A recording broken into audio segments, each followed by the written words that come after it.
How's it going out there, YouTube? My name is Jesse, and I am the curator for the Golden Age, and this is another... Lost Heroes of the Golden Age. Yes, another Lost Heroes of the Golden Age yet again. And this time we are doing... I can't believe you're doing this. I'm reviewing somebody from Centaur comic books. You know how I feel about Centaur. A conversation we have literally never had. I am not a fan of Centaur publications. Why? Too many obscure and one-and-done heroes. Makes them perfect candidates for Lost Heroes, don't you think? Oh, funny guy. Yes, I am picking out a character from Centaur Comics. In fact, I'm picking out a number of Centaur comic book characters that I wanted to do. I actually was reviewing one and found myself going to other ones. So these are a couple of ones coming up in the next couple of weeks that I want to do. Now, Centaur is a very weird thing. We just got finished with Nador month, and if Nador set the standard for how comic books should be in the Golden Age, then Centaur is definitely the antithesis.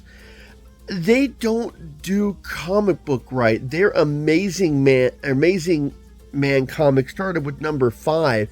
Their Stars and Stripes started with number 2, and there is a whole list of comic books from Centaur where they only did like 1 and 2 issues, and a number of their comic books that appeared in the second issue, a lot of them didn't appear in the first issue, so there are a lot of one and dones, and then almost every one of these say that they'll appear in the next issue of a comic book that they never put out. So Centaur gets really, really weird when it comes to the heroes. Now, this one that I found is a one and done. Now, the next two after this aren't going to be one and dones, but it's really weird when it comes to Centaur, and they've got a lot of heroes, and it feels like they just... I want to say that Centaur comic books just threw everything against the wall and wanted to see what sticks, but then their comic books didn't go on for very long, so even if they had a concept that was mildly interesting, they didn't follow through with them. And I have covered a number of Centaurs, and I'm going to do a number more. Now, I don't know what went on with Centaur. They kind of jumped in the middle and left before they had a chance to do anything. Like I said, they're very much the antithesis to Nador comics. So let's go ahead and cover the hero we're doing today, which is a one and done. And if you have anything that you want to see from Centaur, there's a lot to choose from. But we can go ahead and start covering them and any hero that you request. So don't forget to hit that like and subscribe button, and let's get into this one and done hero from the always amusing and head scratching Centaur comics. We are doing Solar Man. Solar Man, real name unknown, first appeared in Wham Comics number 2 in 1940. The original publisher is Centaur. He is created by Frank Thomas. Oh, it's not usually common for the obscure heroes to have a created by. They're usually unknown. Solar Man, from Saturn to Earth. Close to the heart of the great solar system lies the orbit of the moon-ringed planet of Saturn, where people live in peace and crime is unknown.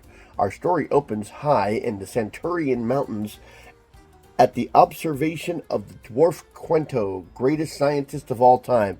Hold up. First of all, how is Saturn close to the heart of the solar system? It's like, what is it? We got Mercury, Venus, Earth, Mars, Jupiter, Saturn. Saturn is the 6th planet. It's nowhere near the heart of the solar system.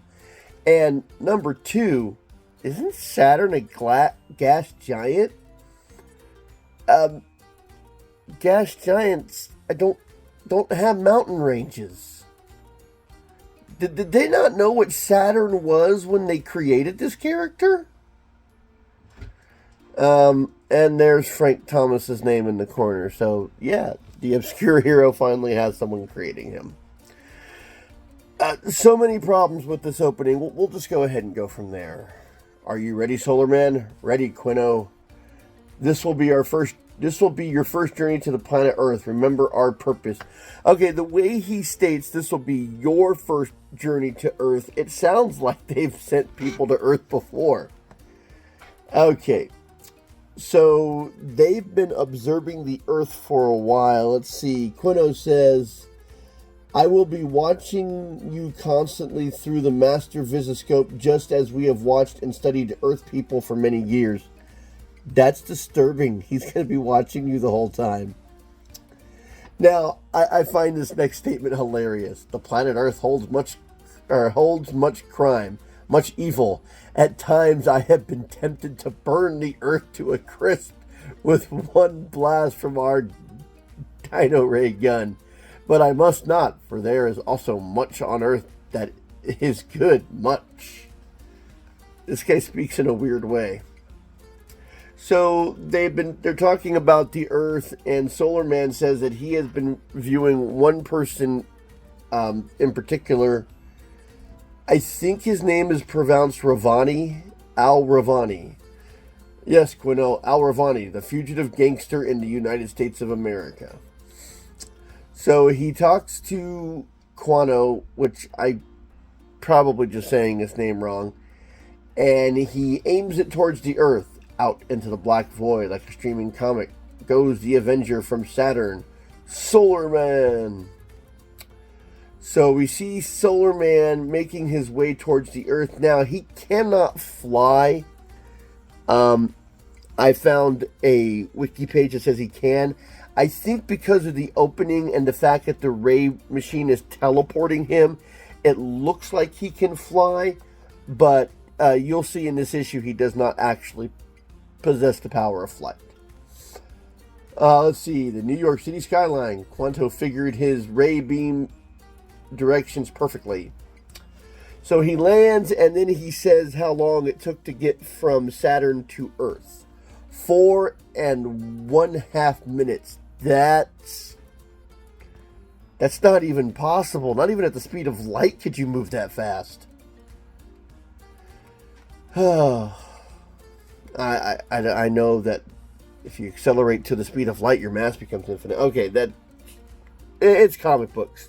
The suspension of disbelief is stretching to the maximum on this one. Okay. There's no time to lose. I must get Ravani. Our last sightings from Quinto's observatory shows that he is preparing to leave the country on a forged passport. That visiscope of yours is awfully good. So he starts streaking across the rooftops to get to the building that the Ravani gang is. And he knows because of the visiscope. So he shows up and there is a guard outside on the roof. You were expecting intruders from the roof? So he knocks out the guy and busts open the door. Where is Ravani? Who? Get him, Joe. So they try to get Solar Man and he picks up one man. Okay, he comes in with the guard holding his leg, and then he knocks everybody out by swinging the guard into. And you can see the page right here. He's swinging the guy around. He's knocking everybody over. This is ridiculous. Okay, and he picks up one guy. Now tell me, oily one, where is your leader? Where is Ravani? Calling him oily one, is that racist? It feels racist. It really does. I mean, due to what everybody represents here, I think he's supposed to be Italian, and this line feels racist. Okay, so he tells him that Ravani is about to take a plane to get out of the country. A big airship, the Clipper. Okay, so Solar Man makes his way to the airport, and he sees that the Clipper is just about ready to take off. Solar Man arrives at the airport just in time to see the Clipper skimming over the bay for a takeoff. And then he dives into the water and he swims towards the ship. And he's got to have some powerful arms to catch up to it that fast. So when the ship finally takes off, Solar Man is holding on to... I don't know what that is on the bottom of the ship. Is it an aileron or a balance thing? I don't know. Well, the next thing we know, he climbs in and the lady shrieks. Eee! He catches up to Ravani and he grabs him in a headlock. And he goes over to the pilots. Strap a parachute on me and head the ship back for the city. Hurry. So they turn around and he parachutes out of the ship. You see, this also shows you that he can't fly. If he could fly, he wouldn't need the parachute. So he parachutes down. 30 minutes later, Ravani, who, how? I find this amazing. The ray gun from Saturn to Earth takes him 4.5 minutes. Yet it takes him a half an hour to parachute down with the prisoner. You would think that 2 people on a parachute would have made that thing descend a lot faster. Okay, no time for explanation, Captains. Here's your man. You caught him quickly. I think you had plenty of time for explanation. Okay, Quino, I am ready to return. And we'll go ahead and read these last couple panels. And in the faraway Saturn, you've accomplished this mission well, Solar Man. I will contract you with the Magna Ray. How did you expect him to hear you? How did you expect him to hear you? Are you guys communicating? Are you guys using a radio communication? And how are you having instant communication? Do you realize the distance from Saturn to Earth? Solar Man again flashes across the heavens homeward bound. Another complete story of Solar Man, that new meteor wonder from Saturn. In the next issue. Nope, there is only one issue. There's only 2 issues of Wham comic, and this is issue 2. This is your first, last, and only. I hope you liked this video. It wasn't very long. Don't worry, the next couple of ones will be a bit longer than this one. But like I said, I love doing requests. Centaur is a weird one. I should be having a re-review coming up pretty soon too.